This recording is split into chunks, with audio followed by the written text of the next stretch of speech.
Bismillah. Assalamualaikum warahmatullahi wabarakatuh.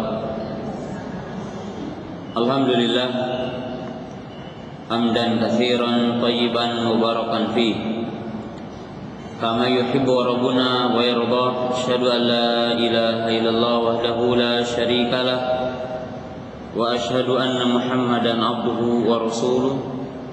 Wassalatu wassalamu ala Rasulillah wa ala alihi wa ashabihi wa man tabi'ahum bi ihsanin ila yaumiddin.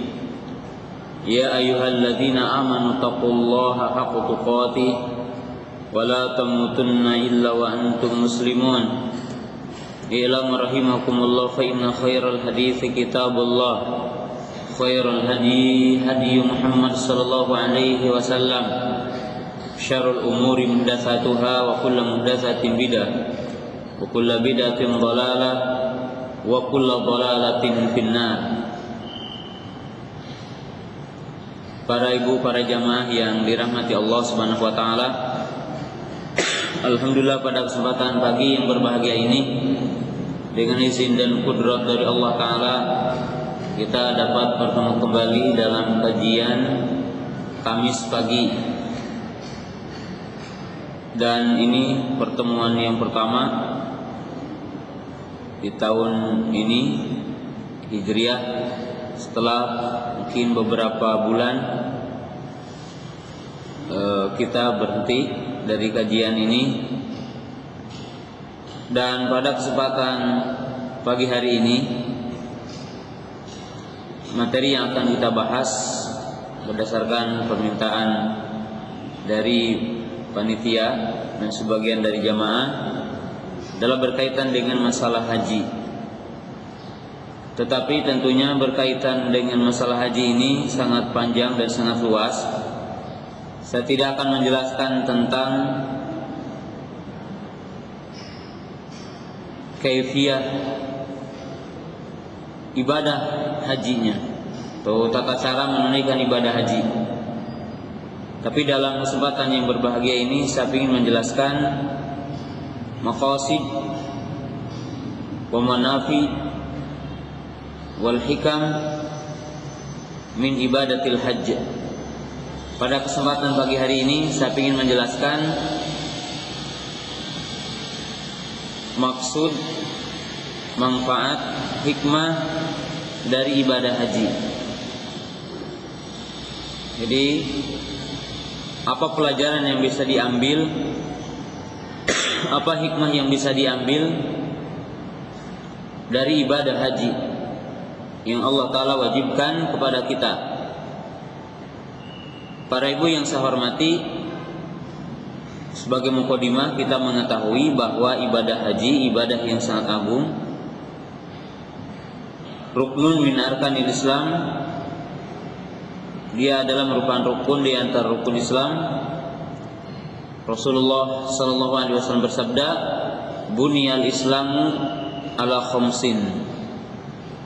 Syahadatu an la ilaha illallah wa anna Muhammadar Rasulullah wa iqamus salati wa itauz zakati was shaum Ramadan wal hajj limastata'a ilaihi sabila." Di mana Rasulullah sallallahu alaihi wasallam menjelaskan bahwa haji adalah merupakan rukun di antara rukun Islam, di antara pondasi dari pondasi Islam, dan dia adalah wajib bagi yang mampu,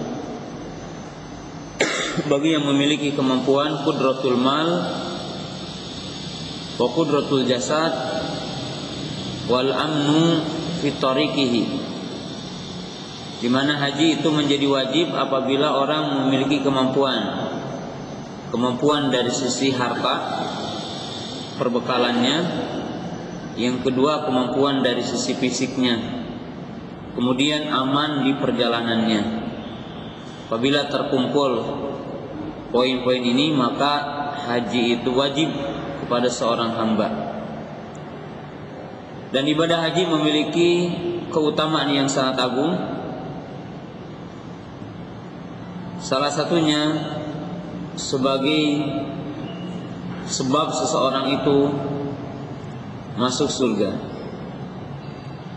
di mana Rasulullah SAW menjelaskan, al-umratu ilal umrati kafaratun lima bainahuma wal hajjul mabruru laisa lahu jazaa'un ila jannah. Rasulullah SAW menjelaskan umrah ke umrah akan menghapus dosa di antara keduanya, dan haji yang mabrur tidak ada pahala baginya kecuali surga. Dia akan mendapatkan surga baginya. Bagi orang yang menunaikan ibadah haji, dan bagi para ibu, haji yang mabrur adalah bagian dari jihad. Dan itu Aisyah radhiyallahu anha pernah bertanya, ala nisa'i jihadun, apakah bagi para wanita ada jihad? Qala la, walakin al-hajjul mabrur. Rasulullah SAW pernah ditanya oleh Aisyah radhiyallahu ta'ala anha, apakah bagi wanita ada jihad? Yang dimaksud jihad dengan pedang, jihad dengan senjata. Maka Nabi SAW mengatakan tidak, tetapi jihadnya wanita adalah haji yang mabrur. Afdhalul jihadi hajjun mabrurun.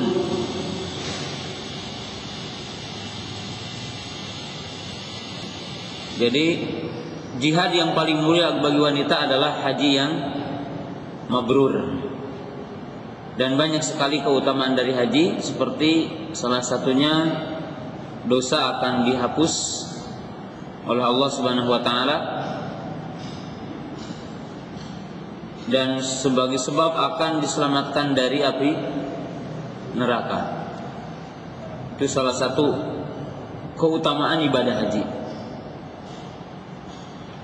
Ibadah haji yang Allah Ta'ala wajibkan kepada kita memiliki hikmah, pelajaran.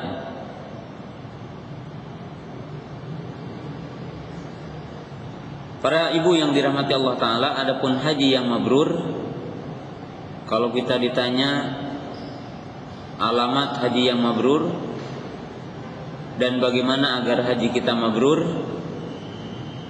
maka haji yang mabrur dasar-dasarnya adalah sebagai berikut sebelum menjelaskan hikmahnya. Sebagaimana dijelaskan oleh para ulama, bagaimana agar haji kita mabrur? Sini ada beberapa poin. Yang pertama adalah shalahul aqidah. Jadi syarat haji mabrur yang pertama adalah lurus akidah kita.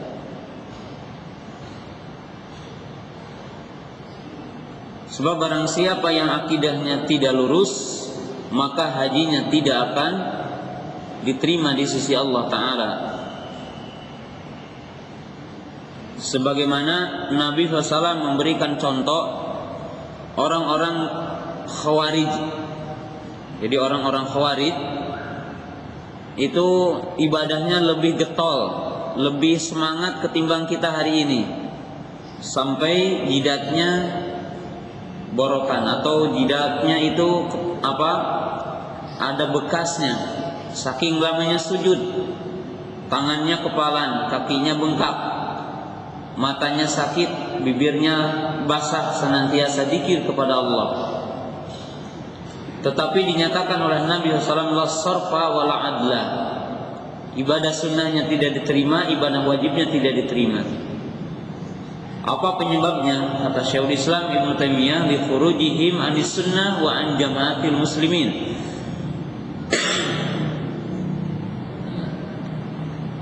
Salah satu penyebabnya karena mereka keluar dari sunnah, akidah mereka menyimpang, pemahaman mereka menyimpang dari jalan yang lurus, dari jalan ahli sunnah, sehingga mereka amalnya tidak diterima. Maka dengan itulah orang yang akan menunaikan ibadah haji, Langkah yang pertama adalah mempelajari akidah yang lurus dan memahami akidah yang lurus. Yang kedua, haji mabrur syarat atau alamatnya adalah ikhlas.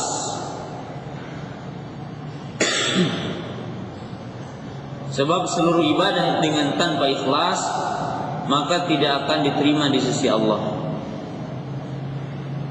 Innamal a'malu binniyat wa innamal likulli imri'in ma nawa.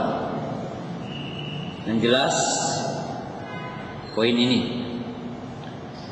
Yang ketiga, al-muhafadzatu 'ala shalat. Bahwa syarat haji itu mabrur menjaga kepada salat. Kenapa? Sebab kebanyakan para ulama mengatakan orang yang tidak sholat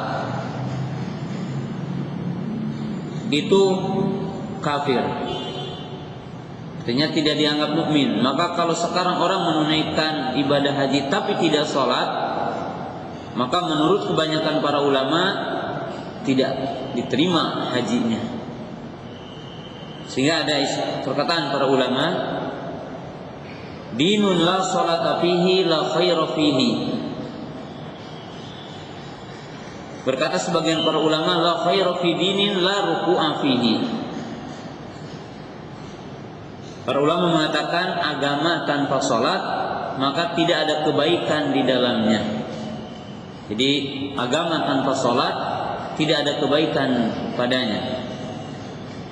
Maka termasuk orang yang melakukan banyak kebaikan, bersedekah, berbakti kepada orang tua, berbuat baik sama tetangga, kalau tidak sholat maka semua amalannya itu tidak diterima. Dan ini bahaya sekali ya. Sebagian para ulama mengungkapkan juga kalimat yang indah tadi, tidak ada kebaikan dalam agama tanpa ada ruku di dalamnya. Jadi kalau tidak ruku dan sujud, tidak ada hakikat agama baginya. Karena jelas dalam ayat Al-Quran, warka'u wasjudu, rukulah dan sujudlah.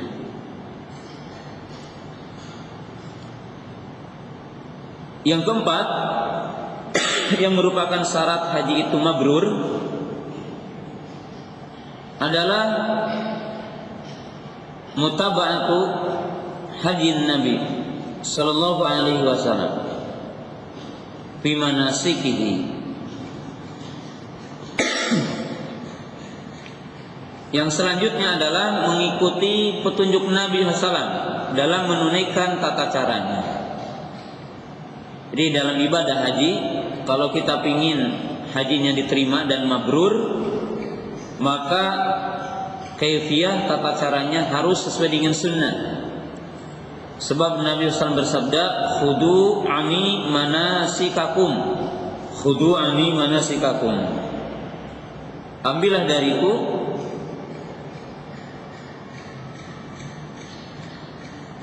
bagaimana kalian menunaikan manasiknya. Artinya manasik itu amalan-amalan, ucapan-ucapan yang dilakukan ketika ibadah haji. Maka itu dinamakan dengan manasik haji.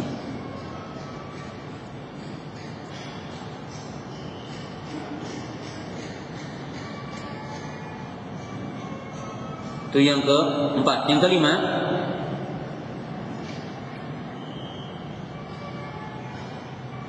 an-nafaqah al-halal. Yang kelima, bahwa perbekalan yang kita siapkan, yang kita bawa dari sesuatu yang halal. Jadi dari sesuatu yang halal.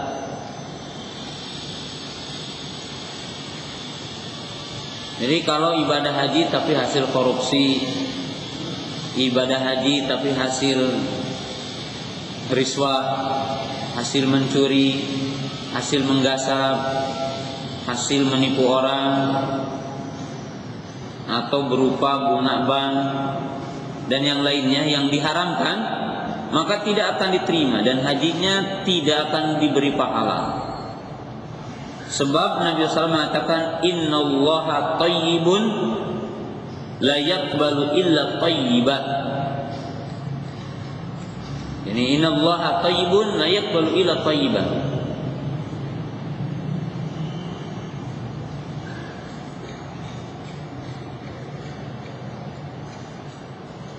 Sesungguhnya Allah Ta'ala adalah Maha Suci dan tidak menerima kecuali dari yang bersih. Artinya di sini yang halal. Dalam ucapan Abu Hurairah berkata sebagaimana dalam riwayat Imam Tabrani, "Idza kharaja ar-rajulu hajan bi nafaqatin thayyibah wada'a rijlahu 'alal ghursi fanadahu labbaika Allahumma labbaik." Dan seterusnya.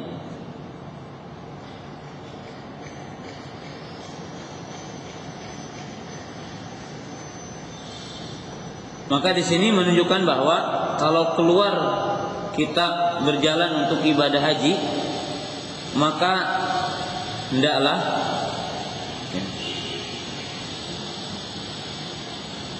dengan nafkah yang halal.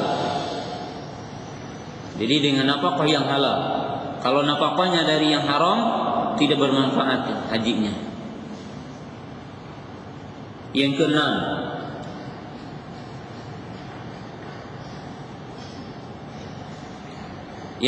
adalah menghindari setiap perkara yang akan membatalkan pahala atau mengurangi pahalanya. Jadi menghindari sesuatu yang akan mengurangi pahala atau bahkan menghilangkannya. Seperti dalam hadis Abu Hurairah, "Man hajja wa lam yarfus wa lam yafsuq raja'a qayyumi waladathu ummuhu."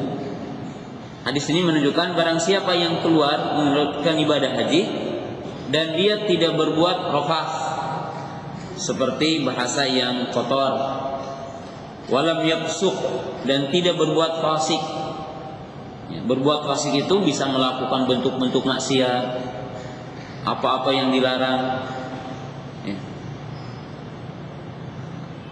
Maka umpama, dan ini banyak dilakukan oleh kaum wanita, haji tapi tidak menutup aurat. Ya, haji tetapi tidak menutup aurat. Dia menunaikan haji tetapi ikhtilat, ya umpamanya jabat tangan dengan lain mahram, duduk-duduk. Apa saja yang bentuk-bentuknya maksiat, maka tentunya ini akan mencacati pahala. Dia akan mencacati keutamaannya. Maka orang yang menunaikan ibadah haji ini harus semampu mungkin menghindari perkara-perkara yang akan mengurangi pahalanya. Jadi akan mengurangi pahalanya atau bahkan menghilangkan pahalanya.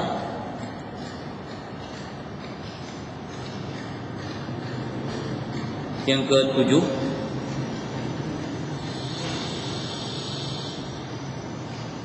jadi poin yang ketujuh, di antara yang harus diperhatikan kalau kita ingin mabrur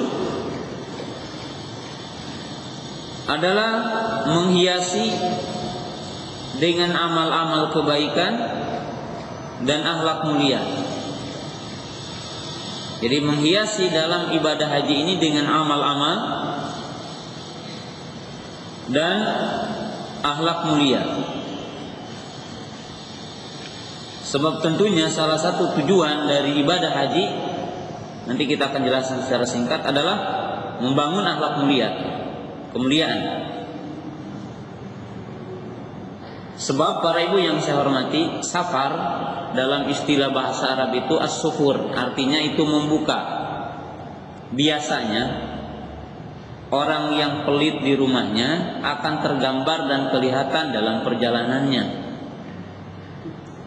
Akan terbukti umpamanya sangat pelit mengasihi kepada orang dalam perjalanan itu terungkap karena memang safar itu sesuatu yang bisa membuka karakter asli seseorang.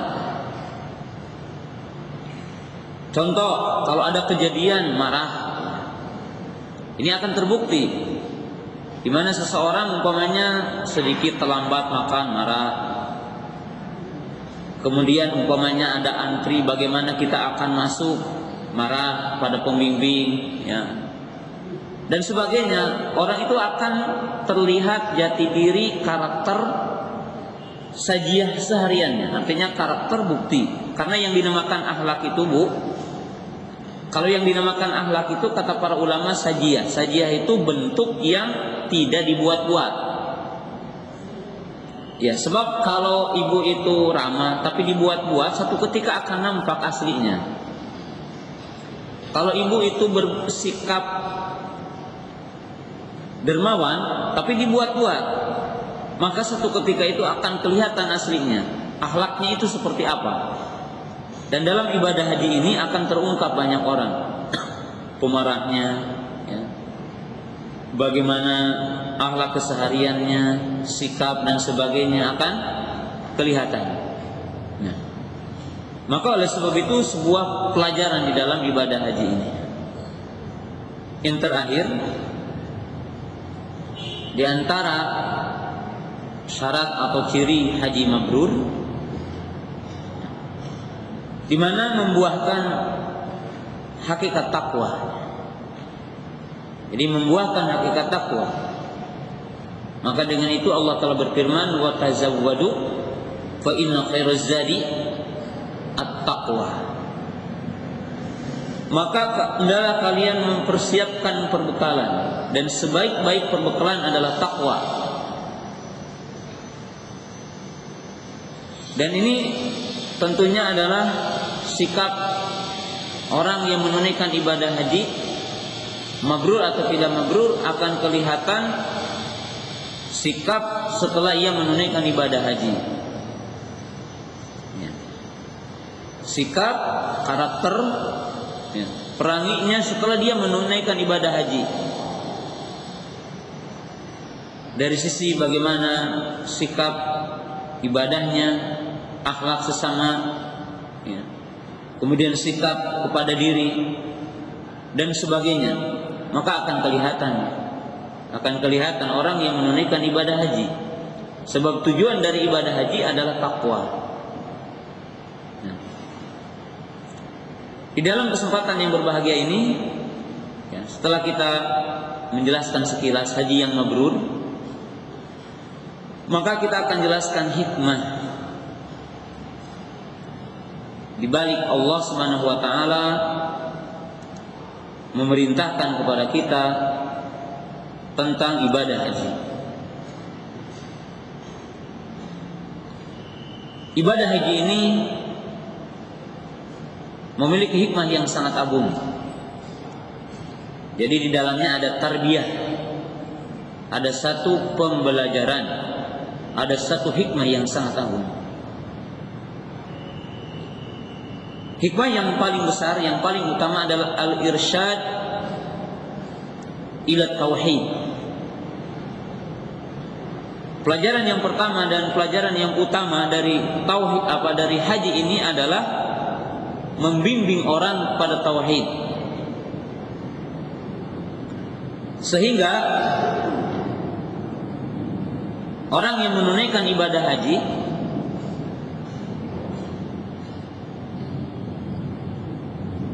hendaklah dia mentauhidkan Allah Ta'ala, muwahhid. Dan ini bisa kita lihat dari ayat-ayat yang berkaitan dengan haji. Para ibu bisa lihat dalam surat Al-Hajj, surat 22 ayat 26. Jadi surat 22, surat Al-Hajj ayat 26. Allah berfirman, wa id bawa'na li Ibrahim makanal baiti alla tusyrik bi syai'an wa tahhir baiti lil qaifina wal qaimina wa ruk'is sujud.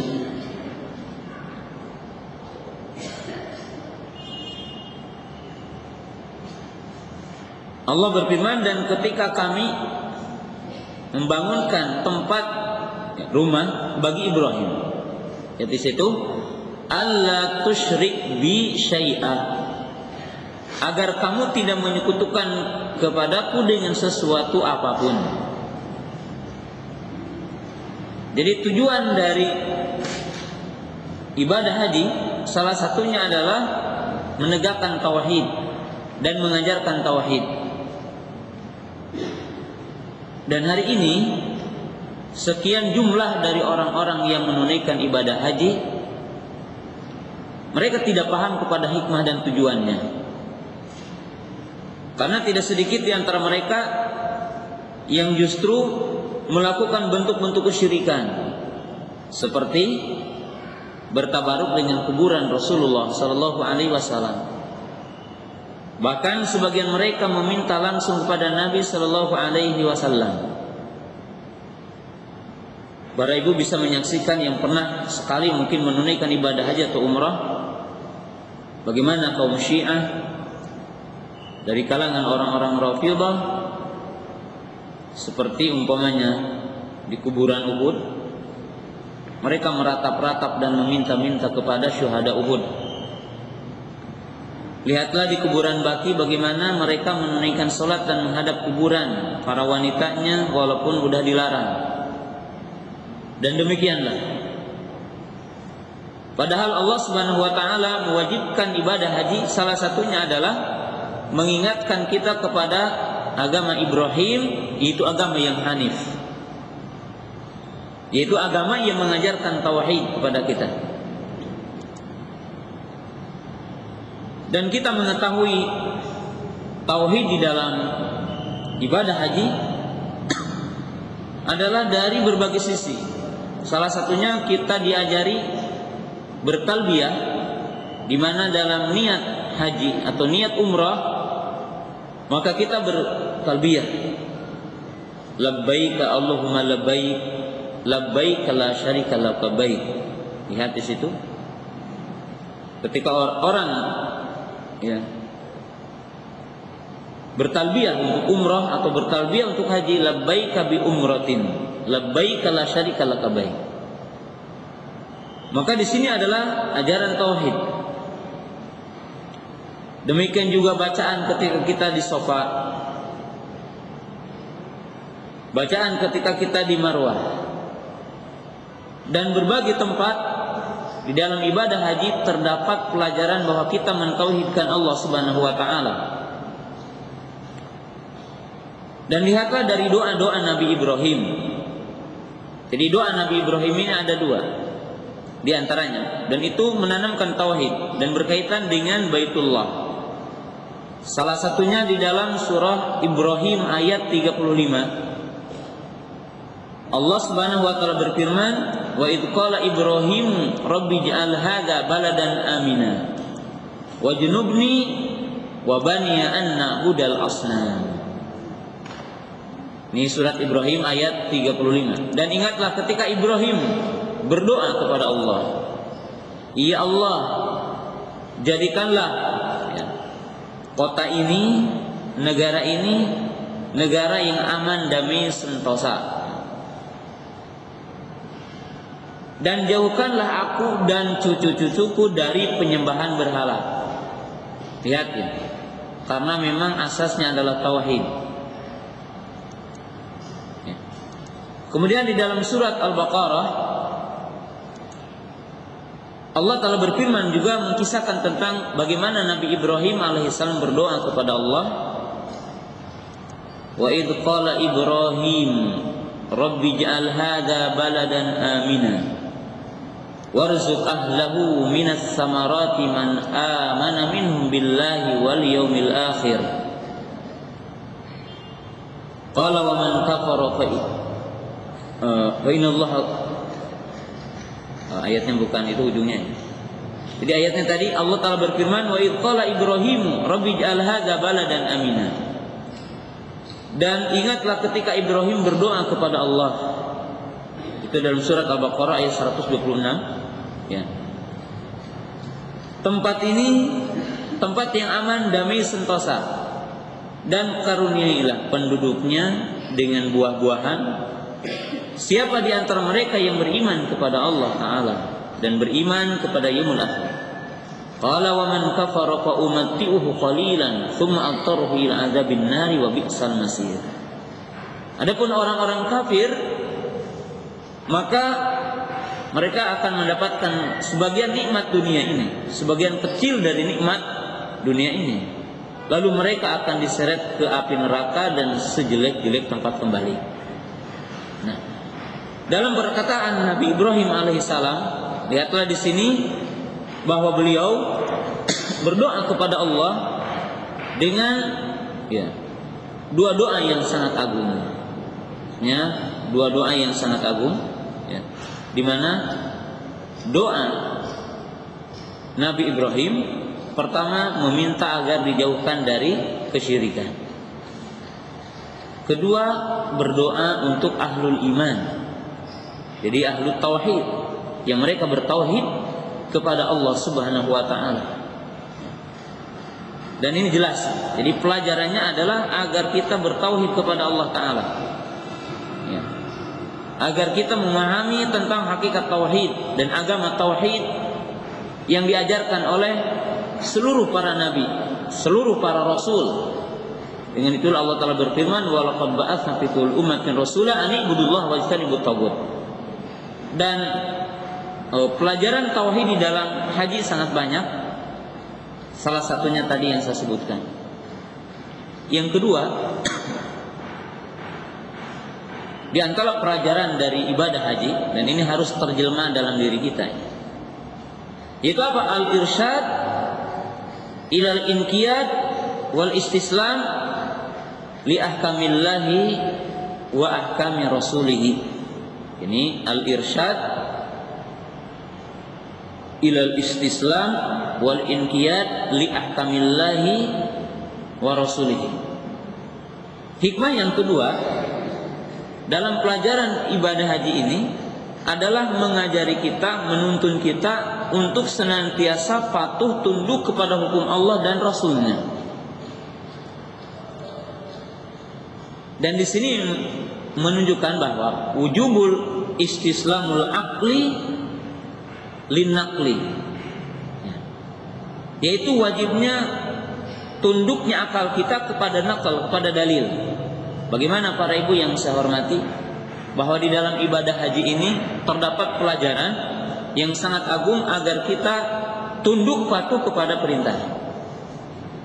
Di mana seorang mukmin itu tidak bertanya-tanya, tidak menolak, tunduk, tanpa harus bertanya-tanya kenapa begini, kenapa begitu. Sekedar kita merenungi umpamanya. Apakah para ibu atau jamaah haji pernah bertanya, kenapa saya harus mikotnya di Bir Ali untuk orang Indonesia, atau di Qarnun Manazil? Kenapa sih harus di sana? Para ibu tidak pernah bertanya, kenapa sih harus mabit di Mina? Kenapa sih harus wukuf di Arafah? Kenapa sih harus mabit di Muzdalifah? Kenapa sih kelilingan tawaf itu 7 dan sa'i itu 7? Buat apa sih melempar jumrah? Kan para ibu tidak pernah bertanya-tanya, kenapa sih? Hatta orang-orang yang di sininya walaupun melakukan ibadah haji tapi maksiat itu.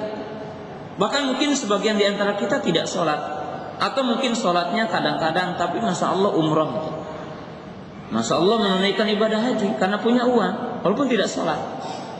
Mereka tidak pernah bertanya, kenapa sih saya harus diam di sini, harus mabit di sini, kenapa saya ini harus keliling di sini. Bahkan secara tidak sadar mereka merasakan keindahan-keindahannya, ataupun mungkin ada sesuatu yang menurut mereka itu adalah religiusnya, sesuatu yang tiba-tiba membentuk kepada kepribadian. Maka ini mengajari kita bahwa apapun yang Allah Ta'ala perintahkan kepada kita, para ibu disuruh menutup aurat, tak perlu tanya-tanya, kenapa sih laki-laki diperintahkan menutup auratnya segini kalau saya segini? Para ibu tidak perlu bertanya lagi nanti kalau udah ibadah haji itu, kenapa sih perempuan mendapatkan satu, laki-laki dapat dua dalam waris? Kenapa sih kalau wanita itu kalau keluar tidak boleh memakai minyak wangi, kalau laki-laki pakai minyak wangi? Kenapa sih kalau perempuan itu harus lebih banyak diam di rumah sedangkan laki-laki boleh keluar rumah? Ya. Yang jelas ada ungkapan Umar bin Khattab radhiyallahu taala qala, ketika dia mencium Hajar Aswad, qala inni a'lamu annaka la tadur wa la tanfa.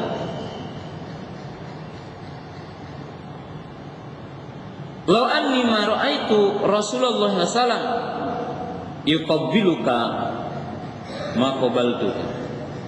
Atau kama qala Umar. Wahai Hajar Aswad, kata Umar, kalau dipikir dengan akal nggak ngerti gitu. Saya tahu kalau engkau itu wahai batu tidak punya manfaat dan tidak memberikan madarat. Kalaulah aku tidak melihat Nabi SAW menciummu, maka aku tidak akan menciumnya. Tapi berhubung aku melihat Nabi SAW mencium Hajar Aswad ini, maka aku melakukannya. Tanpa aku bertanya dan berpikir, kenapa sih batu hitam seperti ini harus dicium? Orang yang tidak bisa menciumnya, kalau ada dengan tangan dipegang lalu tangannya dicium. Kalau tidak bisa memegangnya, maka dari kejauhan cukup begini. Tetapi tidak harus mencium tangan kita setelah begini. Cukup berisyarat. What? Apa sih dari jauh-jauh berisyarat? Maka ini mengajari kita, membimbing kita. Kalau di sana kita rela, para ibu yang punya rematik pun rela itu keliling di tawaf di Baitullah, tawaf di Ka'bah. Kalau tidak mampu bayar 100 real untuk didorong oleh orang. Kalau tidak mampu jalan. Bahkan kalau yang tidak mampu pun para ibu, para bapak, menurut sebagian para ulama, boleh mewakilkan kepada orang, suruh orang yang mampu pergi dan menghajikan untuk kita. Bahkan para ibu, para bapak saking inginnya, orang udah mati dihajikan. Di dalam haji ini ada pelajaran sehingga kita itu betul-betul tunduk patuh, menerima kepada hukum-hukum Allah, sunnah Rasulullah Sallallahu Alaihi Wasallam. Karena kata Imam Ibnul Qayyim rahimahullahu taala, disinilah bentuk tawadhu orang pada hukum Allah, pada syariat Allah, pada perintah Allah taala. Dan ini dalam pelajaran haji adalah sangat besar, sangat agung, sangat besar.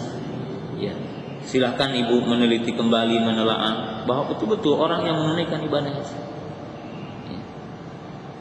Bagaimana para ibu, para bapak? Semua kaum muslimin tunduk di Arafah, mau menunggu sampai terbit matahari. Ketika mau terbit, berjalan menuju ke Muzdalifah. Cuaca sangat dingin, ya. Tidur di Muzdalifah tanpa memakai selimut, tanpa apa, rela. Dan tidur di atas bebatuan, rela. Nah, kalau di sana begitu, kenapa di sini kalau kita diperintah zakat, tangan kita terbelenggu? Kalau kita diperintah untuk melakukan ini, kenapa berat? Kalau dilarang ini, kenapa berat? Sebab para ibu, para bapak, kita semua, para ibu yakinnya, coba yang boleh ketika dilarang sewaktu tertentu, para ibu tunduk. Ternyata yang dilarang bukan yang tidak boleh, bukan minum khamr, ya, bukan berzina yang dilarang, yang boleh coba. Tidak boleh potong kuku, tidak boleh umpamanya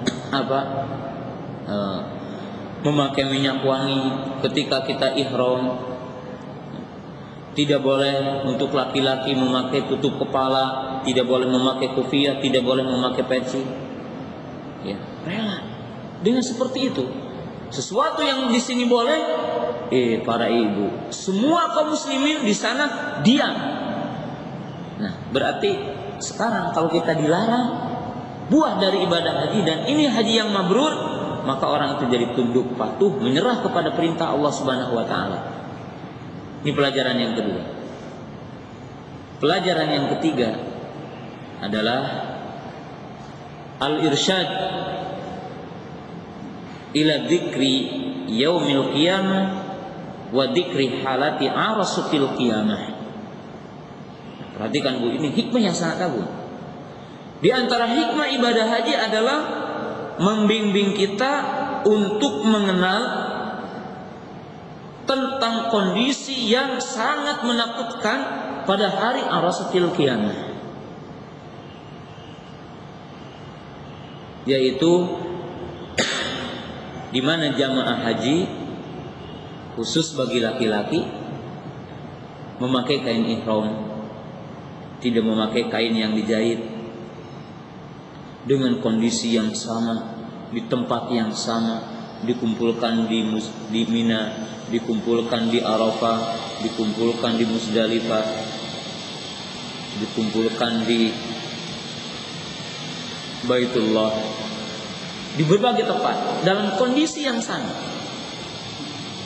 Ingat Bu, Nabi SAW mengatakan, yuhsyarun nas yaumal qiyamati hufatan uratan gurla wa tadnu syamsu qadra milin wa ya'rikun nasu biqadri amalihim faminhum man ya'riku ila ka'baihi wa minhum man ya'riku ila rukbataihi wa minhum man ya'riku ila hikwaihi wa minhum man ya'riku ila fihi wa minhum man yulsihum iljama. Ingat kata Nabi SAW, manusia akan dikumpulkan di arasatil qiyamah, di mana pada waktu itu tidak ada perbedaan.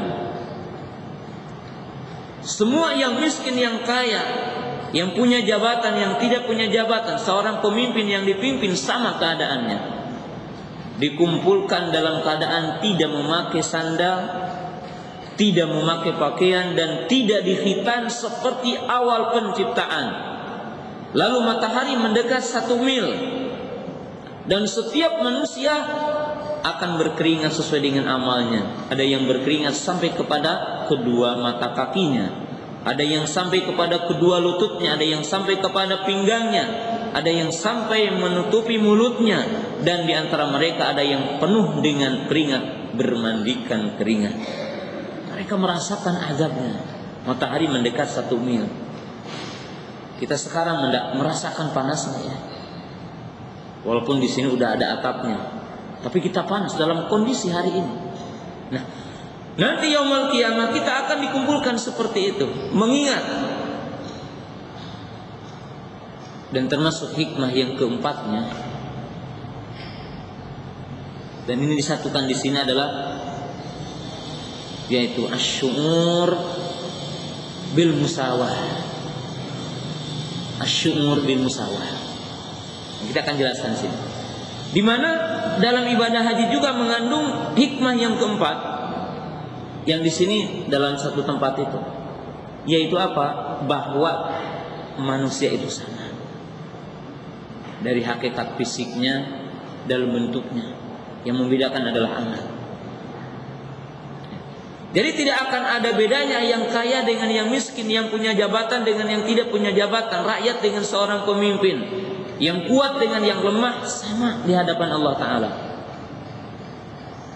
Bahkan para ibu perhatikan hadis yang disertakan dengan masalah ini ya. Nabi SAW menyatakan,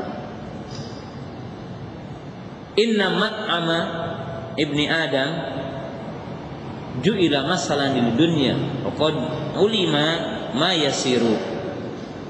Sesungguhnya apa yang dimakan oleh kita dari makanan-makanan yang lezat ya, nasi, rendang ayam, gulai sapi ya, opor ayam ya, semua makanan, jus apel, jus jeruk dan sebagainya, itu perumpamaannya adalah seperti harta yang kita miliki. Wa qad ulima ma yasiru, tapi kita tahu apa setelahnya. Yang dimaksud apa? Apa yang setelahnya adalah kita pegang hidung. Maksudnya apa? Apa yang kita makan dari berbagai jenis makanan ini keluarnya sama, yaitu ke WC. Yang dimakan oleh orang yang ada di komplek DPR dengan yang dimakan oleh orang-orang yang ada di pinggiran rel sama, Bu.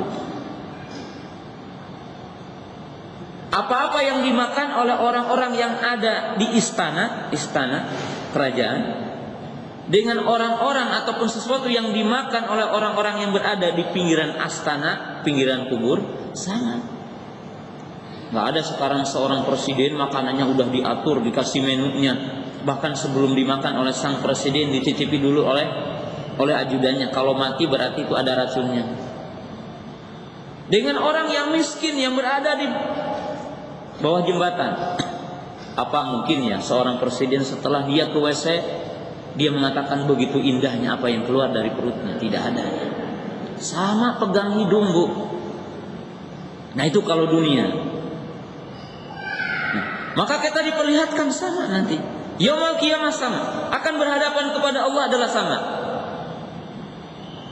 Maka tidak ada orang kaya, tidak ada orang miskin umpamanya pakaiannya robah ya. Kecuali wanita, karena wanita adalah menutup aurat semuanya.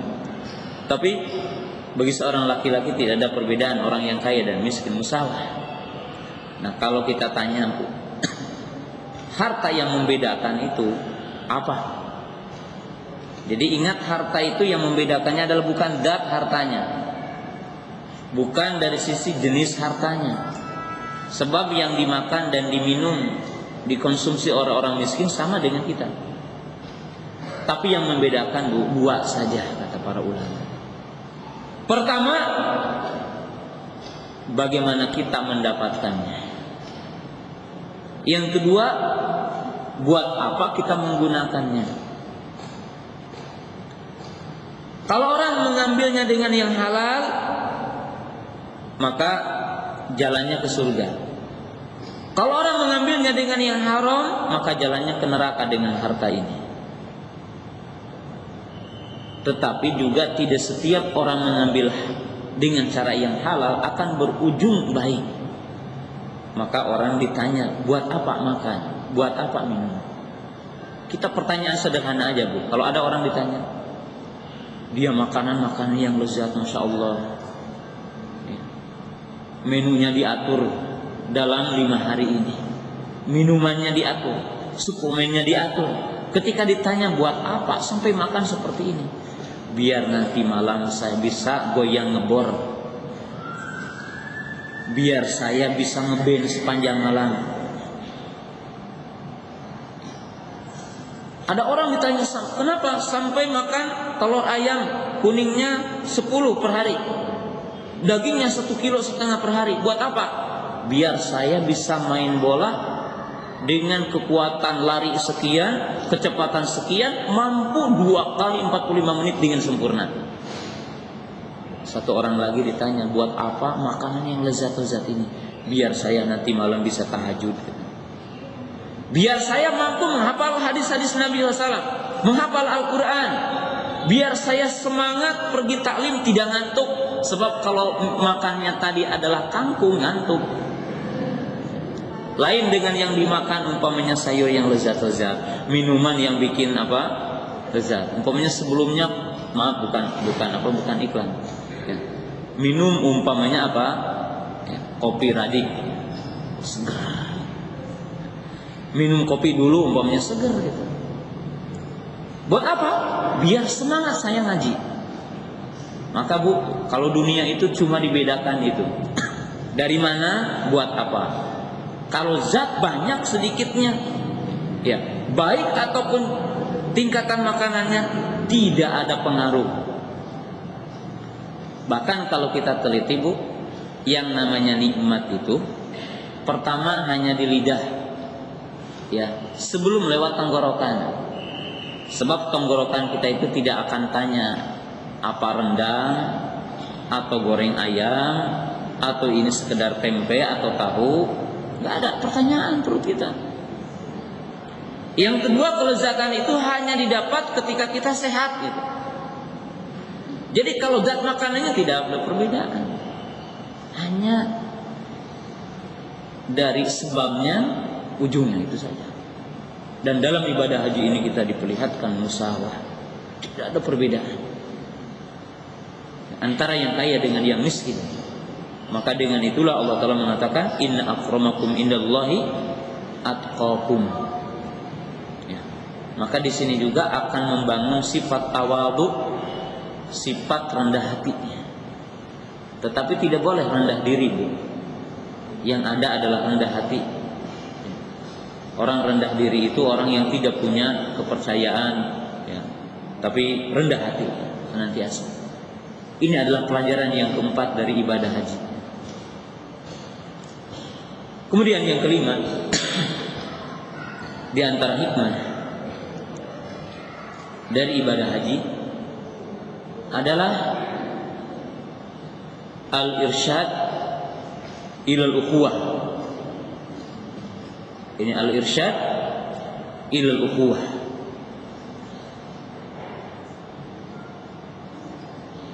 Wal wala bainal muslimin.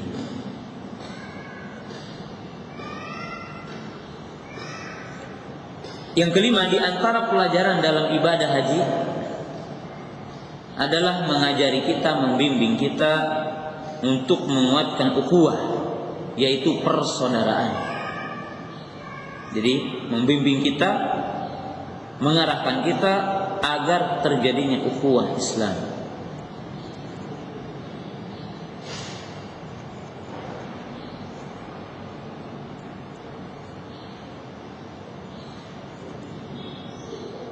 Bagaimana tidak? Sebab Allah Subhanahu wa ta'ala menjelaskan kepada kita bahwa di antara hikmahnya, di mana seluruh pelosok kaum muslimin di seluruh penjuru dunia adalah dipanggil dengan kalimat yang satu, bi kalimatit tauhid wa bi kalimatil islam wa bi kalimatis sunnah. Jadi ini perhatikan, bi kalimatit tauhid wa bi kalimatil islam wa bi kalimatis sunnah. Di mana seluruh kaum muslimin di seluruh penjuru dunia dikumpulkan dalam satu tempat dengan kaifiyah yang sama, dengan kalimat yang sama.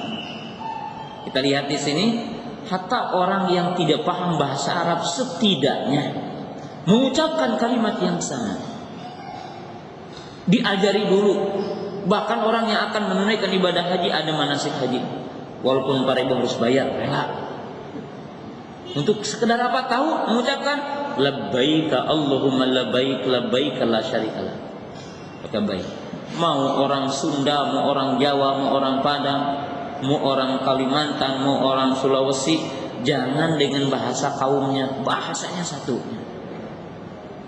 Dikumpulkan dengan satu bahasa, dikumpulkan dengan satu kalimat, dikumpulkan dalam satu tempat. Orang Indonesia udah aja tawafnya di Monas, banyak nggak bisa. Tawafnya tetap di Baitullah.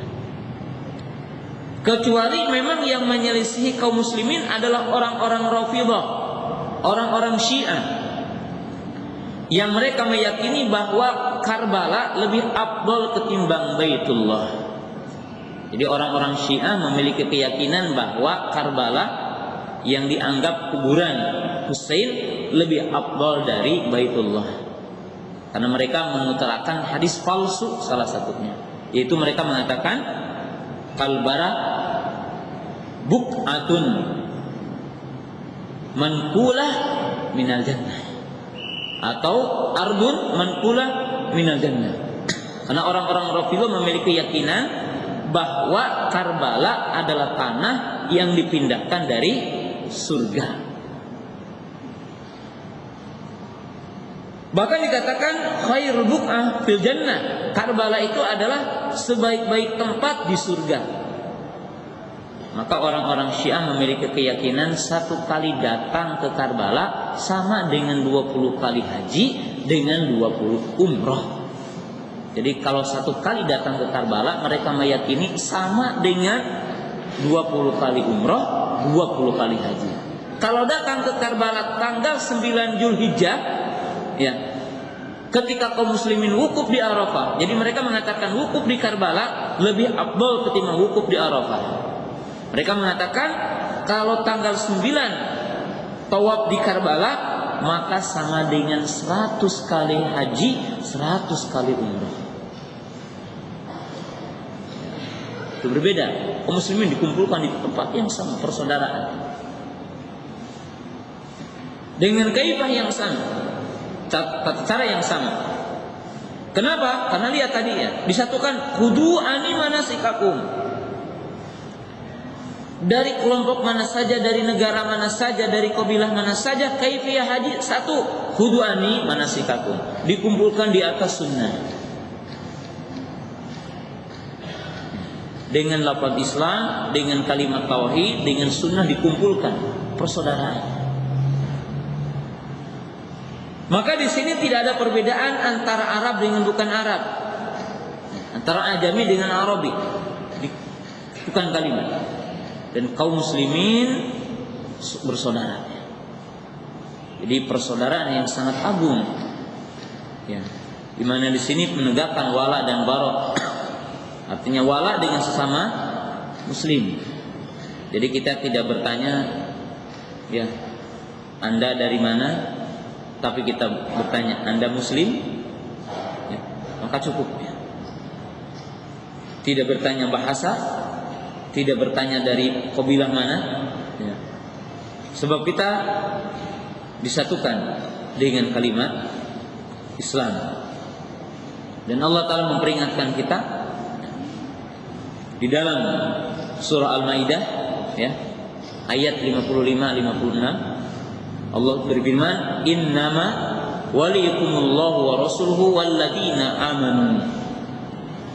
Sesungguhnya wali-wali kalian adalah hanyalah Allah, Rasulnya, dan orang-orang yang beriman. Allah berfirman dalam surat At-Taubah ayat 71, al-mu'minuna wal mu'minati ba'duhum awliya'u ba'd.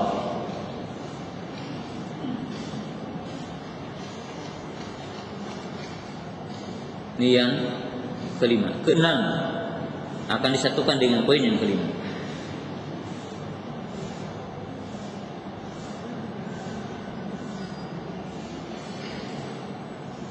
Yang keenam di antara hikmahnya adalah al-irsyad ila himayati dima'i wa amwalin nas wa khasatan dima'il muslimin wa amwalihim. Yang keenam, di antara pembelajaran di dalam haji adalah membimbing kita untuk menjaga darah, harta, kehormatan manusia. Secara khusus adalah orang-orang beriman. Karena tentunya harta orang kafir tanpa alasan tidak boleh dibunuh. Tidak setiap kafir harus dibunuh. Tidak halal membunuh orang kafir selamanya. Termasuk di sini melarang kita untuk berbuat ghibah, melarang kita melakukan namimah dan bentuk-bentuk kezaliman. Karena Nabi SAW pernah bertanya ketika di Arafah, ayu yaumikum hadza, hari apakah ini? Fi baladikum, yani fi ayyi baladin hadza, di negara mana kamu ini? Fi ayyi syahrin hadza, di bulan apa ini? Maka tentunya yang dimaksud adalah hari Arafah. Kemudian bulan Zulhijjah. Kemudian di mana? Di tanah haram. Maksudnya apa? Di bulan Dzulhijjah diharamkan perang. Ya. Di tanah ini tidak boleh melakukan bentuk-bentuk kezaliman, mengambil temuan, bahkan tidak boleh mencabut pohon-pohonannya, tidak boleh mematahkan pepohonan, tidak boleh membunuh binatang-binatang, hatta semut. Ya, hatta binatang apa saja tidak boleh. Maka beliau mengatakan inna dima'akum wa amwalakum wa a'radakum haramun kahurmati yaumikum hadha fi syahrikum hadha fi baladikum hadha. Sesungguhnya darah-darah kalian, harta-harta kalian, kehormatan-kehormatan kalian haram atas kalian. Artinya apa? Untuk dilanggar, dialirkan darahnya, diambil hartanya, dicela. Seperti telah diharamkan pada bulan ini berperang. Seperti tidak boleh pada tempat ini melakukan beberapa bentuk kezaliman secara khusus dan dilipat gandakan dosanya. Dan seperti keutamaan hari ini, yaitu hari Arafah.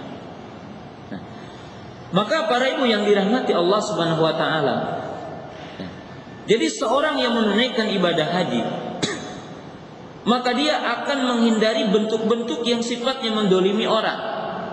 Kenapa? Sebab sekecil apapun bentuk kedoliman, ya, ketika ibadah haji itu dilarang. Sampai Nabi SAW mengajarkan kepada kita tentang tidak boleh memungut sesuatu yang hilang, kecuali kalau dipungut untuk apa? Diumumkan boleh. Tidak boleh menyakiti sesama muslim, baik dengan kata-kata ataupun dengan tangan ataupun dengan lisan. Tidak boleh kita bahkan melakukan bentuk-bentuk yang di tempat lain boleh, seperti tidak boleh memburu binatang dan sebagainya. Maka para ibu yang dirahmati Allah Ta'ala, ini adalah satu keagungan. Satu keagungan. Yang kita tahu bentuk-bentuk kezaliman sekecil apapun, jadi sekecil apapun, Nabi SAW mengatakan, contoh dosa ini kalau kita nggak kecil ya, mungkin pembatas tanah. Rasulullah SAW mengatakan, la'anallahu man ghayyara manaratal arad. Allah melaknat orang yang memindahkan batas tanah. Contoh, ada tanah, pembatasnya kita pindahkan. Dalam hadis, man zalama qaida sibrin minal ardi tawaqahu yaumal qiyamati bisab'i aradin. Barang siapa yang menggasap, yang mengambil sejengkal tanah saja dari milik orang, maka akan dikalungkan nanti yaumal qiyamah dengan 7 lapis bumi. Jadi ini dahsyat sekali.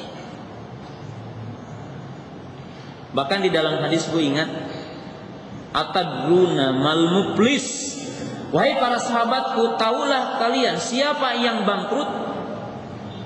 Jadi Nabi SAW bertanya, tahukah kalian siapa yang bangkrut? Maka para sahabat itu dengan cepat mengatakan, mala dinar wala dirham. Orang yang tidak punya uang perak, tidak punya uang dirham. Artinya bangkrut itu udah tidak punya apa-apa. Maka Nabi SAW mengatakan, bukan itu yang bangkrut itu. Lakin man ata bisolatin, yani yaumal qiyamah, man ata yaumal qiyamah bisolatin wa bisaqadaqatin wa bi amalin ma, walakin qad syatama hada wa qadafa hada wa dharafa hada. Tetapi orang yang datang dengan amal, dengan solatnya, dengan saumnya, dengan zakatnya, dengan amal solehnya, namun sayang kata Nabi SAW, dia telah memukul si fulan, telah mendolimi si fulan, telah mengambil harta si fulan, telah menuduh si fulan, telah melaknat si fulan. Maka orang-orang yang mendoliminya, orang-orang yang didoliminya, meminta pembebasan, maka setiap kebaikannya dilemparkan, diambil oleh orang yang didolimi. Apabila orang yang berbuat dolim ini telah habis kebaikannya, maka orang yang didolimi tersebut melemparkan kejelekan kepada dia. Kenapa bu? Sebab pada hari kiamat, ya, ketika kita di arasatil kiamat itu, semua orang itu pingin bersih. maka orang yang dizalimi oleh kita akan meminta pertanggungjawaban kepada kita.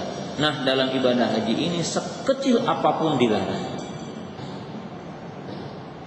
Nah, dengan itulah pelajaran yang sangat agung dari ibadah haji, membimbing kita untuk seorang muslim itu menjaga harta, jiwa, dan kehormatan orang lain.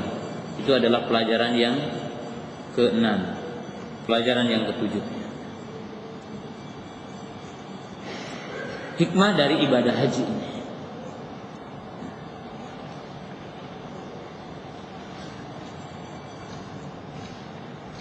Di antara hikmah yang besar, yang agung dari ibadah haji adalah al-irsyad ila muwadhah. Yani al-irsyad ila muwadhahati bil amal salih.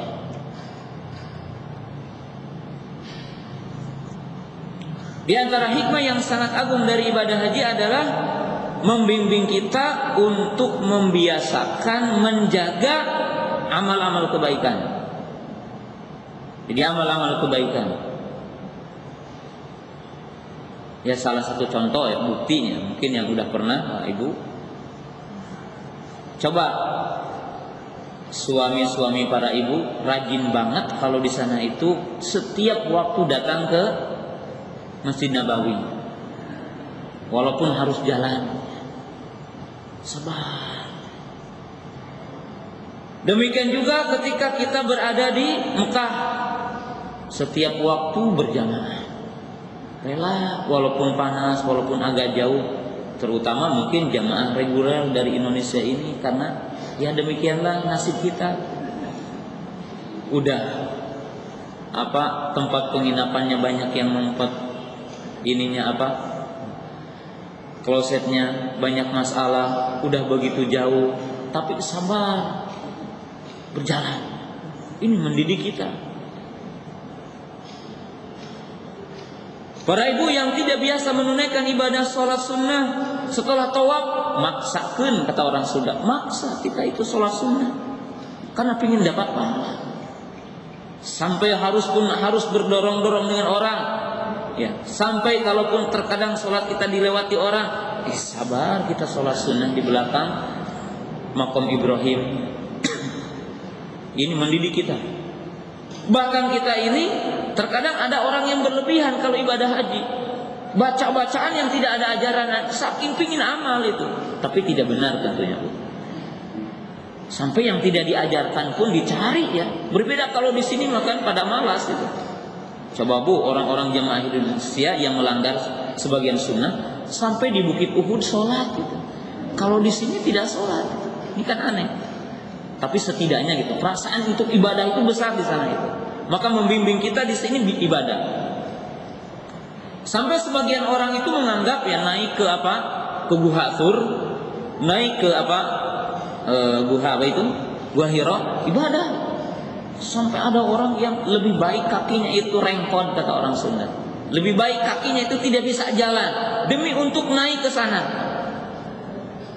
Coba kalau di sini itu berjalan pagi hari setelah sholat subuh berjamaah, suami kita sulit. Tapi kalau ke sana begitu, masya Allah.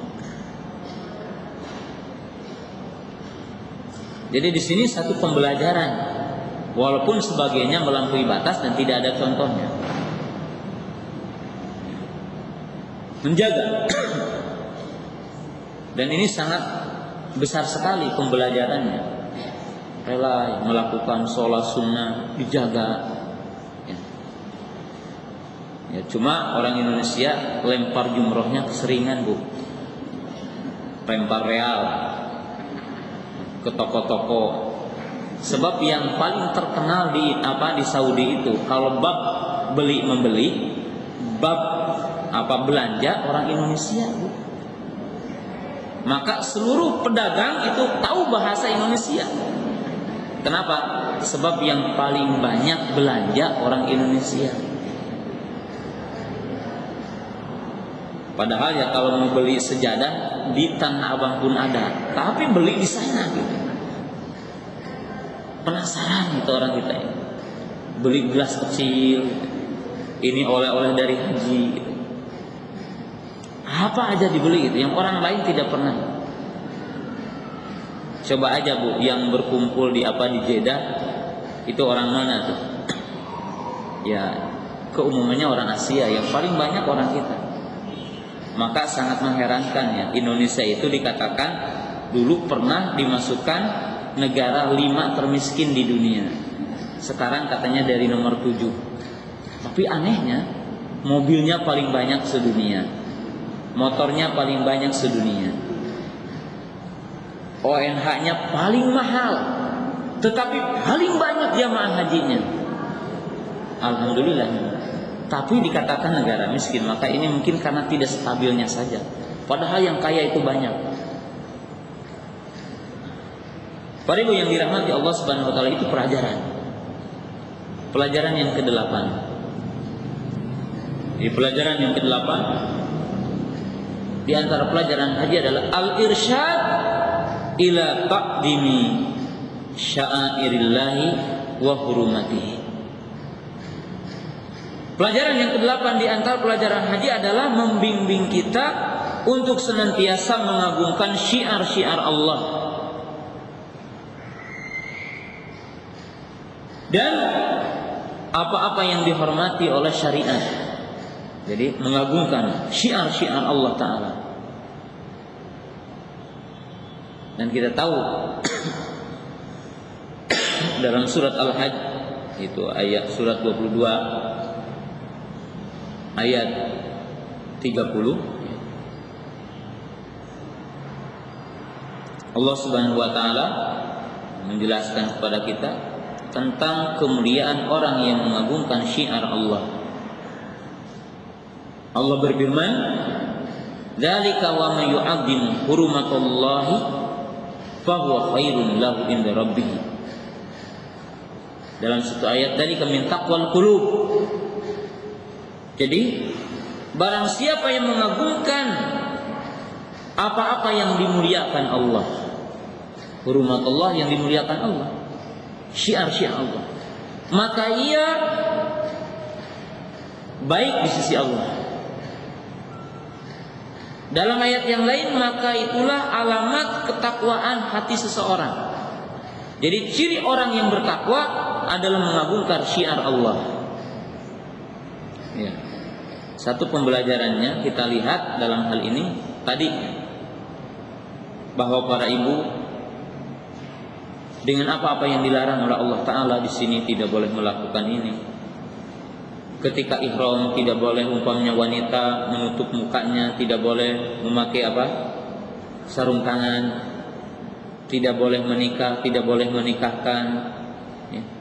Bagi laki-laki tidak boleh memakai kain yang dijahit, tidak boleh memakai tutup kepala, tidak boleh memakai minyak wangi, tidak boleh menikahkan, tidak boleh nikah pada waktu itu.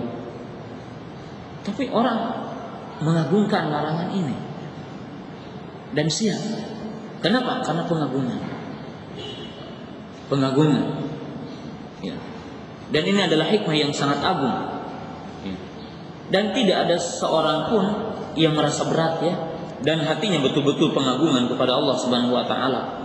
Ya, seperti ketika dia melihat Baitullah, ya, kemudian ketika dia tawaf di Baitullah, kemudian ketika dia sa'i di Safa dengan Marwah. Ini keagungan.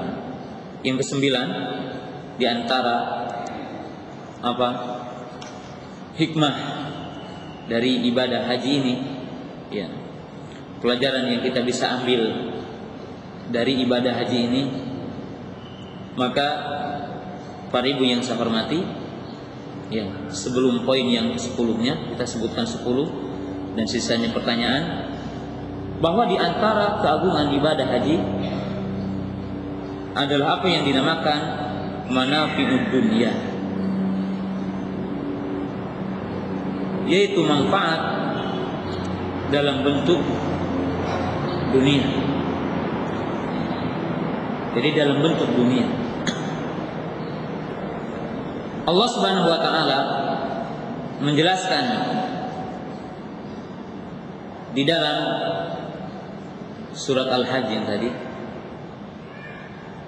yaitu ayat 27, ayat 28. Allah berfirman, wa adin fin nasi bil hajji ya'tuka rijalan wa ala kulli dhamirin ya'tika min kulli fajjin amikin liyashhadu manafi'a lahum wa yadhkuru ismallahi fi ayyamin ma'lumat ala ma razaqahum min bahimatil an'am fakulu minha wa at'imul ba'isal faqir. Allah berfirman, dan serulah manusia. Artinya kumandangkanlah, ajaklah manusia untuk menunaikan ibadah haji. Yang mereka akan mendatangimu dengan berjalan kaki, atau mungkin sekarang berkendaraan, naik pesawat, naik kereta api, atau naik mobil, atau berjalan kaki. Yang mereka akan datang kepadamu dari tempat-tempat yang sangat jauh. Untuk apa? Liyashhadu manafi'a lahum. Untuk menyaksikan manfaat bagi mereka.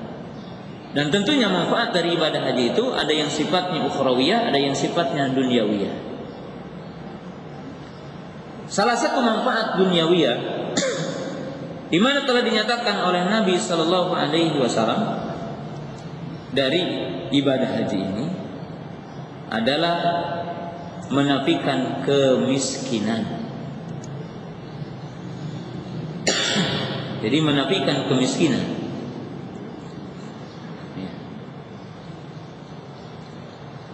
Jadi menafikan kemiskinan. Tetapi tentunya para ibu tidak boleh meniatkan ibadah haji ini dengan semata-mata mencari dunia. Tetapi kita tahu bahwa dengan ibadah haji ini dibukakan dunia. Bahkan manfaat dunia tentang ibadah haji ini tidak hanya dirasakan oleh orang-orang muslim, tetapi dirasakan oleh orang-orang kafir. Maskapai penerbangan milik siapa? 80% milik orang kafirnya. Bahkan seluruh manusia mengambil manfaat, baik yang berangkat ataupun tidak berangkat, dalam bentuk dunia ini. Maaf, sekedar kita tadabur aja. Para penjual kacang Arab itu yang dikenal di sana, kurma, kalau mulai bulan Syawal sampai nanti bulan Dzulhijjah akhir itu laku gitu. Bahkan di pasar Tanah Abang itu orang-orang sebelum pergi itu udah disiapkan di rumahnya, nyuruh anaknya, siapkan setelah nanti bapak ibu pulang bagikan, biar dibilang ini adalah kurma dari Arab padahal dari Tanah Abang. Dapat manfaat dunia. Lihatlah jasa hotel, bahkan sekedar maaf joki-joki, orang cari dunia. Joki apa? Untuk nyium Hajar Aswad. Rela harus bayar $100, tidak apa-apa, yang penting cium Hajar Aswad. Walaupun dalam cium Hajar Aswad ini ada kisah ada kisah. Tapi kisahnya ini kisah nyata. Di mana ada seseorang ibu-ibu, seorang istri pejabat, kebetulan Kebetulan teman saya ini, saya ketemu di Yaman. Teman saya ini dulunya di Pakistan, kuliah di Pakistan. Tapi setiap haji itu suka ngebimbing jamaah haji. Jadi kalau dia libur dulu sekolahnya. Nah di situ ada salah satu ibu-ibu pingin cium Hajar Aswad, maka dia itu jadi joki. Hampir sedikit melakukan maksiat tentunya karena si ibunya ini dipegang gitu. Di depannya orang Afrika hitam, tinggi besar, dan si ibu itu di antara keduanya. Jadi agar bisa mencium itu dengan cara dia berada di antara keduanya. Maka si ibu itu ketika mendekati Hajar Aswad, maka kata teman saya itu cepat untuk menciumnya. Tapi ternyata mungkin karena dia panik juga, yang dicium ternyata ketiaknya orang hitam ini. Ketika sampai ke tempat penginapan, maka pada cerita tentang kisah Hajar Aswad. Ada yang mengatakan demi Allah Hajar Aswad ini wangi demikian. Kalau dia bilang apa? Demi Allah Hajar Aswad itu berbulu, kata dia. Masalahnya apa? Yang dia cium bukan Hajar Aswadnya, tapi ketiak orang Afrika itu. Tapi yang jelas manfaatnya dengan perhotelan. Maaf orang-orang Indonesia ini dengan perhotelan ini banyak ya. Pembimbingan untuk arah kemana kita berekreasi sekitar itu, banyak sekali manfaatnya dunia. Bahkan ya tidak sedikit orang yang mengatakan setelah saya ibadah haji toko saya jadi milik dua sekarang.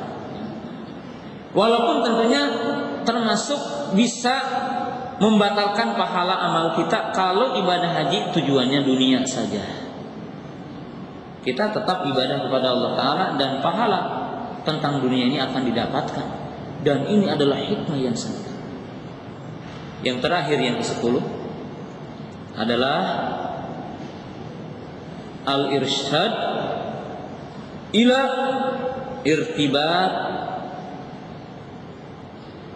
bil anbiya'i, yakni al-awwalin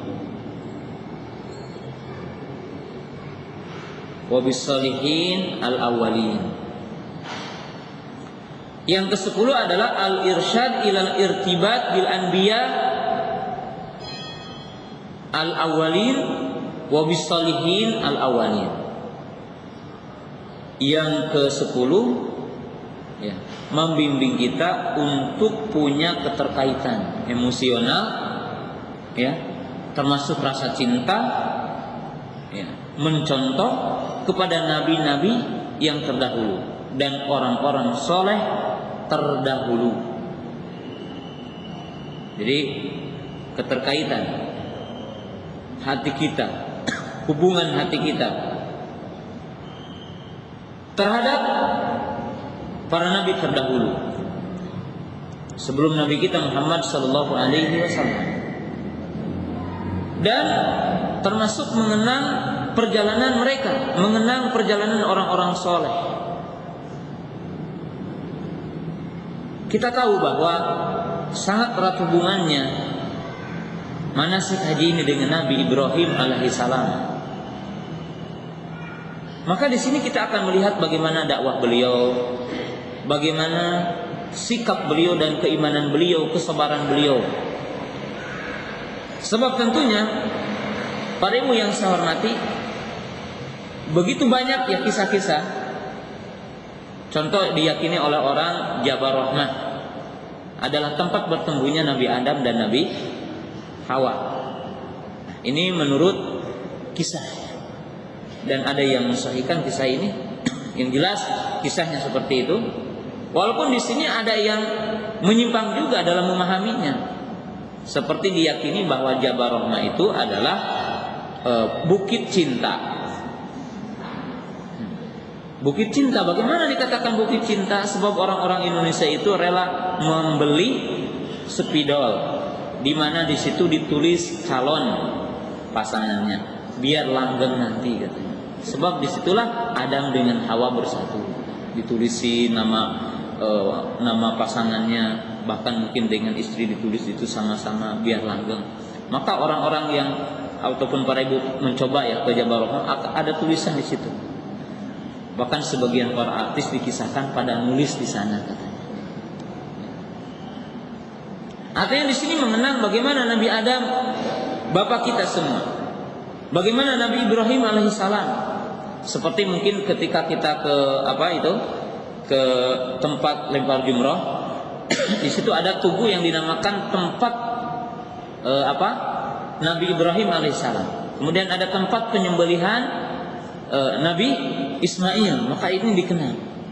Kemudian bagaimana umpamanya di situ tentang kisah Rasulullah Nabi Ibrahim meninggalkan istrinya.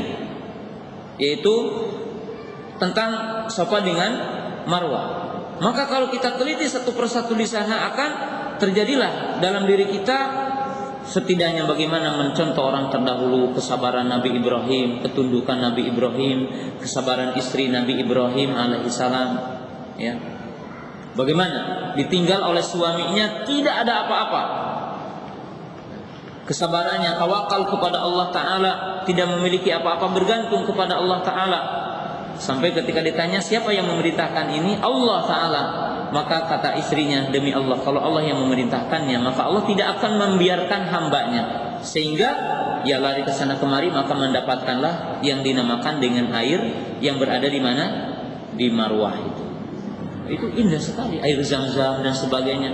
Orang dengan memahami ini, menelaah ini, maka akan terasa sekali hubungan dengan orang-orang terdahulu, orang-orang soleh, dan mencontoh mereka. Demikianlah yang saya sampaikan di sini, dan tentunya salah satu hikmahnya tadi bahwa persatuan umat Islam, persaudaraan umat Islam dan seterusnya, ini adalah merupakan hikmah dari ibadah haji.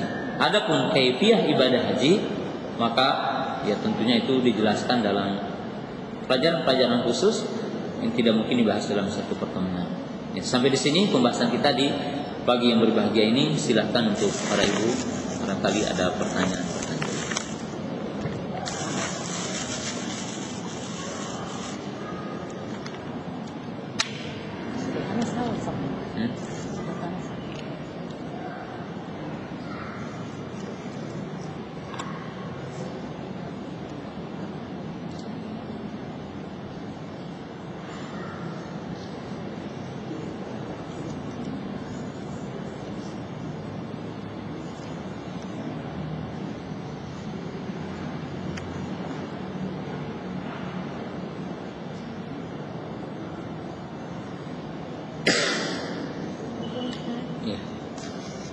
Bismillah.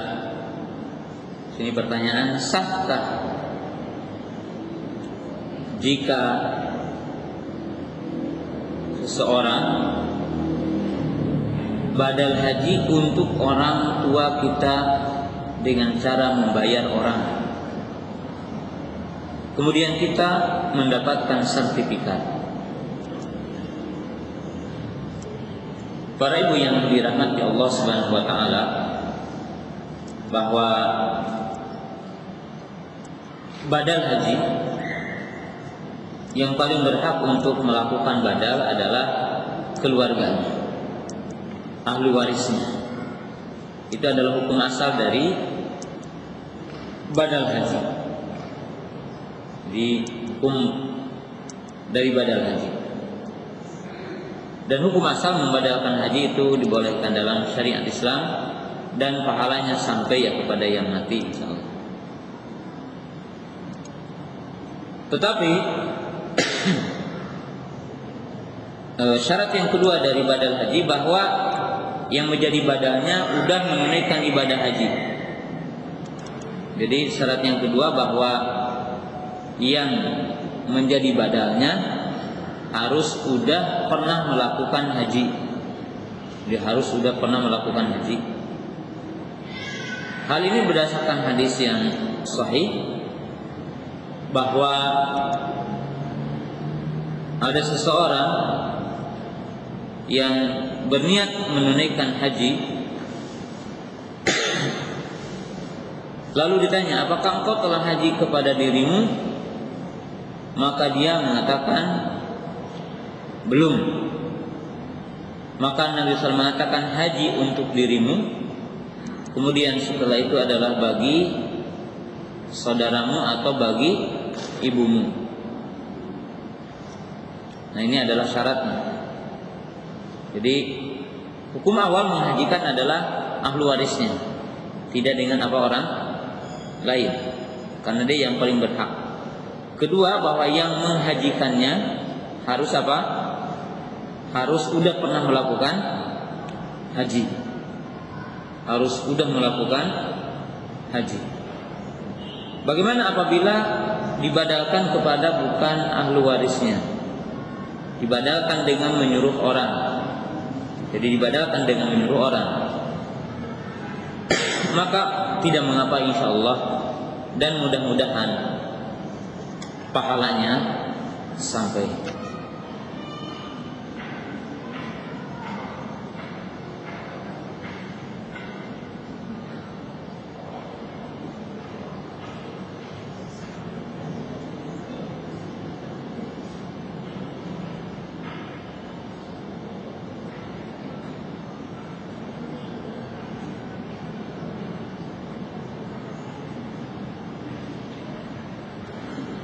Apabila ada orang yang dagang, kemudian barang dagangannya dipajang hingga ke jalan-jalan, sehingga mengganggu orang yang berjalan, apakah itu termasuk orang yang mengambil tanah orang? Ya, itu tidak termasuk mengambil tanah ya. Tetapi tentunya itu adalah termasuk melakukan bentuk kedzaliman, walaupun kedzalimannya tidak sebesar orang yang mengambil harta orang ya, tapi tetap zalim ya, mengganggu orang lain. Dan tentunya setiap kedzaliman ada hukumannya, kecil ataupun besar di sisi Allah Subhanahu wa taala.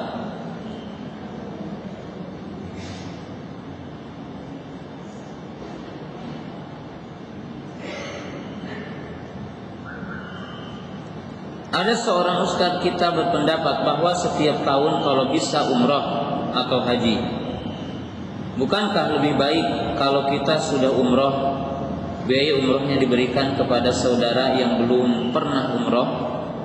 Dan apakah ada hadis yang menjelaskan jika sudah mampu haji tetapi sampai 5 tahun berturut-turut tidak haji, maka Allah akan mengadab? Pertama, kalau mengulangi umrah, zahirnya adalah sunnah dan dianjurkan. Jadi kalau mengulangi umrah dianjurkan dengan hadis yang tadi, al umratu ilal umratu kafaratun lima bainahuma. Tetapi kalau banyak mengulangi haji, maka ini tidak didapatkan nasnya atau hadis keutamaannya. Maka sebagian para ulama mengatakan, ya tidak dianjurkan terlalu banyak mengulangi haji. Tetapi kalau mengulangi tidak mengapa tentunya.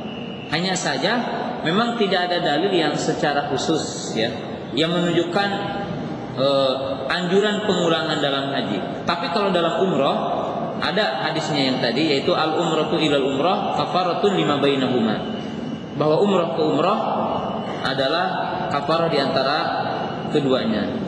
Dan saya tidak hafal hadis, ada hadis yang mengatakan barang siapa yang menunaikan ibadah haji dan dia mampu lalu tidak mengulanginya setelah 5 tahun, maka akan diazab. Allah alam, hadis ini mungkin bukan hadis karena tidak mungkin ya, tidak mungkin. Seperti itu maknanya tidak benar. Jadi maknanya tidak benar ya.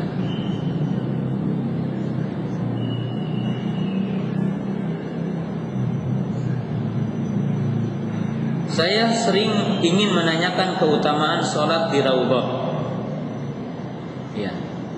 Keutamaan sholat di Raudhah memang tidak ada dalil secara khusus ya menunjukkan keutamaannya. Tetapi secara umumnya ada, di mana Nabi SAW mengatakan, baina baiti wa minbari riyadun min riyadil jannah. Nabi SAW mengatakan, di antara ujung rumahku ini sampai ke mimbarku ini taman di antara tamannya surga. Jadi Nabi SAW tidak mungkin mengatakan kalimat itu kalau tempat itu tidak punya keutamaan, termasuk kita menunaikan apa? Sholat, termasuk kita berdoa di tempat itu. Maka ya, dianjurkan kita sholat di tempat itu dan berdoa di tempat itu, walaupun tidak harus memaksakan kalau memang sedang padat gitu ya. Mencium hajar aswad ya, Mencium Hajar Aswad pun tidak ada hadis yang khusus bahwa kalau mencium Hajar Aswad pahalanya ini, keutamaannya ini, tidak. Tetapi keutamaan yang paling mulia adalah ittiba'us sunnah. Dari sisi kita mengikuti apa? Sunnahnya. Dari sisi kita mengikuti sunnahnya.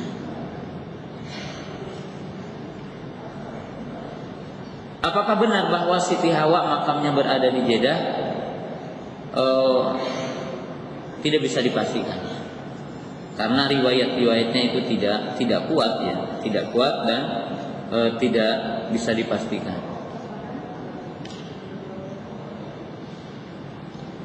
Bolehkah melakukan umroh berkali-kali ketika melakukan haji? Karena banyak orang yang melakukannya. Tidak disunnahkan. Jadi tidak disunnahkan mengulangi umroh dalam satu bepergian. Jadi tidak disunnahkan mengulangi umroh dalam satu bepergian. Demikian juga kalau kita berumroh, tidak disunnahkan mengulangi umroh, seperti yang dilakukan oleh sebagian kaum muslimin dengan ke Tamim dulu ataupun ke Masjid Aisyah radhiyallahu taala anha. Maka tidak ada contohnya dari Nabi sallallahu alaihi wasallam. Kecuali kata para ulama, kalau para ibu sempat keluar dulu melewati mikot. Contoh ibu umroh, lalu habis umroh selesai balik lagi ke Madinah, keluar Madinah, lalu kita pergi lagi ke Mekah, maka tidak mengapa kita umroh lagi kalau seperti itu, karena kita telah melewati apa? Telah keluar dari mikot makani. Jadi mikot makani itu adalah tempat-tempat kita untuk memulai talbiyah. Ya. Adapun dengan mengajak ke Tan'im maka tidak disunahkan.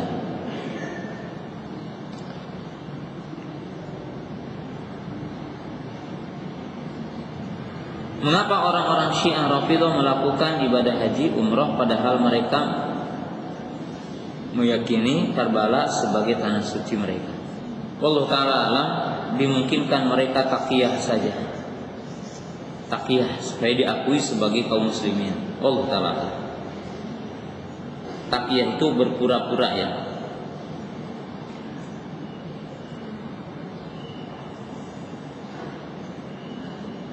Bolehkah membadalkan haji kepada laki-laki sementara yang dibadalkannya adalah perempuan? Boleh, tidak mengapa ya. Seperti badal haji untuk ibu tidak mengapa. Tidak ada syarat harus sejenis ya, yang membadalkannya.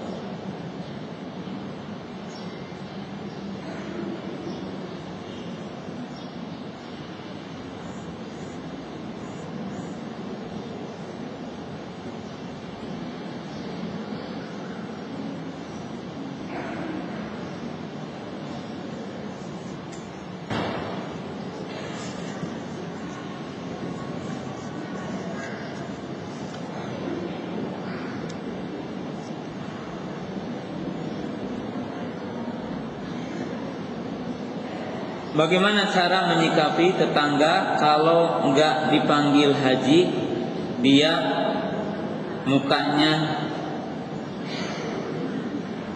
artinya marah gitu ya. Waktu dia mau pergi haji, dia panggil muadzin untuk mengenalkan bahwa dia untuk mengatakan hajinya. Ya. Jamaah yang dirahmati Allah Subhanahu wa taala, telah saya jelaskan tadi bahwa syarat dalam ibadah haji itu adalah ikhlas. Jadi syarat dalam ibadah haji itu adalah ikhlas.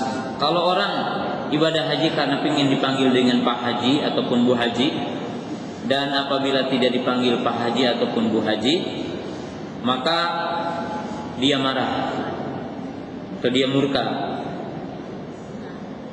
Jemaah yang dirahmati Allah taala, adapun panggilan seperti Pak Haji ataupun Bu Haji, saya kira untuk di Indonesia tidak mengapa ya.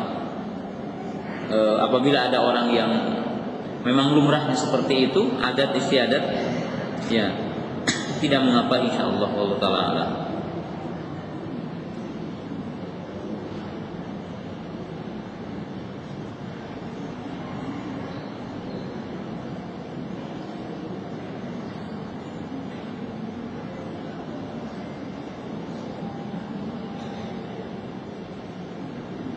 apabila pada waktu kita melaksanakan ibadah haji kita melakukan kesalahan yang diharuskan membayar dam, tetapi tidak tahu dan tidak bilang-bilang kepada siapapun, apakah kita harus mengulangi ibadah haji tersebut? Kita baru tahu, belajar dengan benar sekarang, ya tidak wajib diulangi, ya tidak wajib diulangi. Mudah-mudahan Allah Ta'ala menerima haji. Tetapi kalau ingin mengulanginya dengan tujuan menunaikan sunnah, artinya adalah mengulangi itu karena tujuannya sunnah, maka tentunya tidak mengapa. Wallahu ta'ala.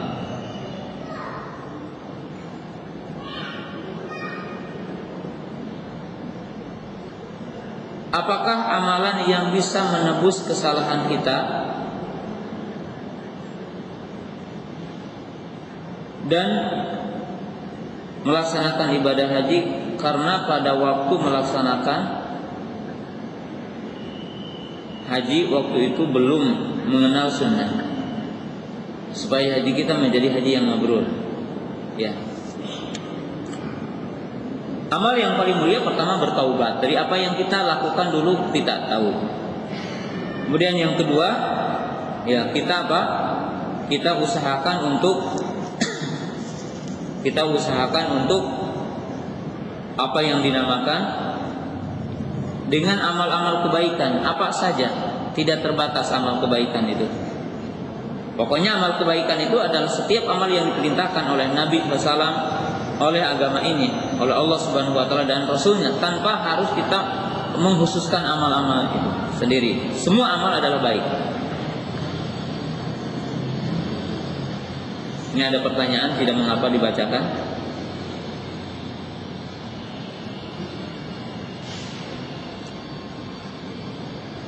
Apakah boleh bagi wanita mempersempit farajnya, dijahit dengan tujuan untuk membahagiakan suami? Ini hebat sekali. Ya. Para ibu yang dirahmati Allah Subhanahu Wa Taala, ya.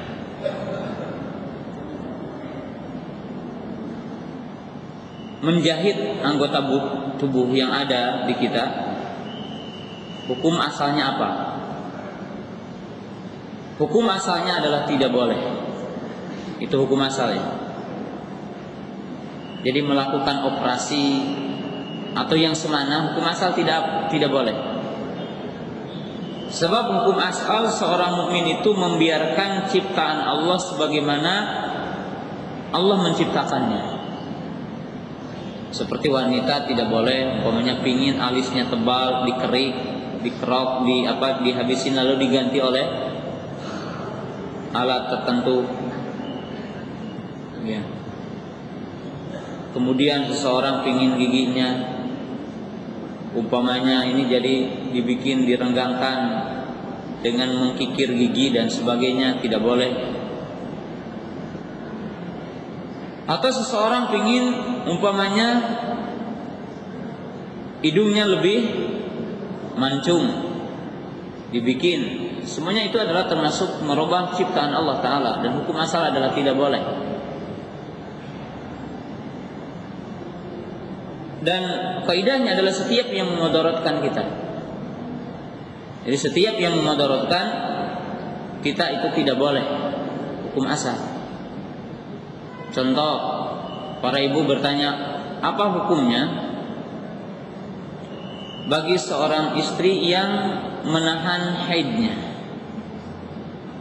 Jadi kasih obat supaya haidnya tidak datang. Maka hukum asal seperti dalam saum umpamanya, hukum asal tidak boleh.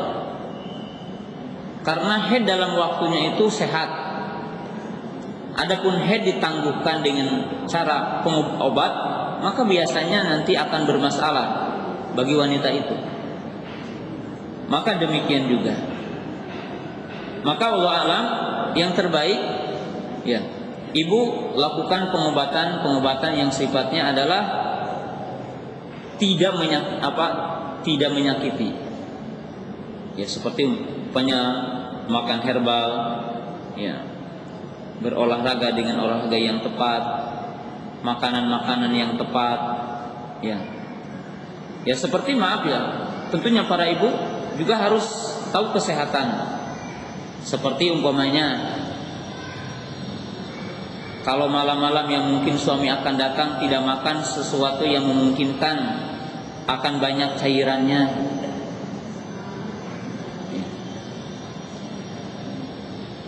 Seperti umpamanya makan timun, ya. Makan umpamanya nanas dan sejenisnya. Umpamanya makan apa-apa yang memungkinkan untuk lebih menyenangkan suami, ya harus diperhatikan. Adapun dijahit kalau ada luka, seperti umpamanya melahirkan, ada sesuatu umpamanya robek dan sebagainya. Walaupun saya juga suka colotehan sama bidan. Kata bidan, Pak Ustadz mau dijahit, maaf, kata saya, iya dijahit, tapi sisakan buat saya. Jadi Allah alam, kalau seperti dijahit sengaja itu tidak baik. Tidak baik, ada makna merubah ciptaan Allah Ta'ala. Yang kedua, juga dari sisi kedokteran, dari sisi kesehatan, ya dimungkinkan itu membahayakan. Jadi itu adalah membahayakan, maka berusaha dengan yang sifatnya adalah pengobatan. Sebab tadi ada hadis kan, di antara penghuni surga yang masuk surga 70.000 orang masuk surga dengan tanpa hisab itu, bahwa dia itu tidak melakukan pengobatan dengan kain. Jadi para ibu yang saya hormati, hukum asal pengobatan itu adalah yang tidak melukai. Kalau bekam tidak melukai walaupun memang luka, karena itu berbeda dengan seperti kain dengan besi panas. Jadi para ulama